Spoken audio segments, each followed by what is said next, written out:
2016 সালের 4 ফেব্রুয়ারি যুক্তরাষ্ট্রের federal reserve bank থেকে বাংলাদেশ ব্যাংকের 10 কোটি 10 লাখ ডলার চুরি করে হ্যাকাররা। এ ঘটনায় দায়ের হওয়া মানি লন্ডারিং আইনের মামলা 9 বছর ধরে তদন্ত করছে সিআইডি।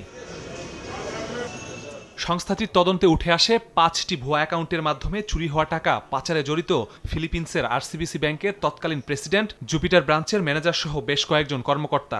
আরসিবিসি ব্যাংকে পাচার হয়েছিল চুরির 8 কোটি 10 লাখ ডলার। এ বিষয়ে ফিলিপিন্স সরকারের সরবরাহকৃত সাক্ষ্যের ভিত্তিতে 18 সেপ্টেম্বর ওই অর্থ বাজেয়াপ্তের আদেশ দেন ঢাকার জ্যেষ্ঠ বিশেষ জজ আদালত। লন্ডনের সিনিয়র স্পেশাল জজ সিআইডির ইনভেস্টিগেটিং অফিসারের এক আবেদনের প্রেক্ষিতে এই রিজাল কমার্শিয়াল ব্যাংকিং কর্পোরেশন ফিলিপিন্সে পাচারকৃত $81 মিলিয়ন সেটাকে কনফিসকেটেড করার জন্য সন্তুষ্ট হয়ে একটা আদেশ প্রদান করেছে।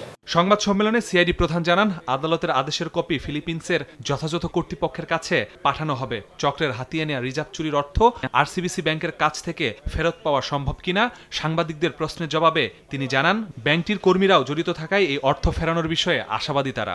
$81 মিলিয়ন যেটা পাচার হয়েছিল, এই পাচারকৃত অর্থটাকে সম্পূর্ণ অর্থটাকে কনফিসকেশন করা হয়েছে এবং এটি খুব দ্রুতই আমরা মনে করছি যে এটা প্রপার চ্যানেল প্রপার প্রসিজিউরের মাধ্যমে বাংলাদেশের ইয়ার ভিতরে ফেরত চলে আসবে।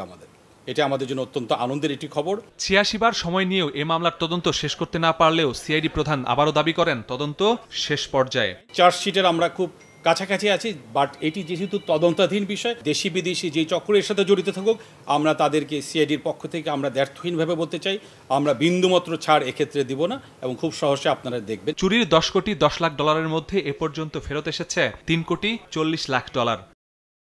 মাসুদুর রহমান, সময় সংবাদ, ঢাকা।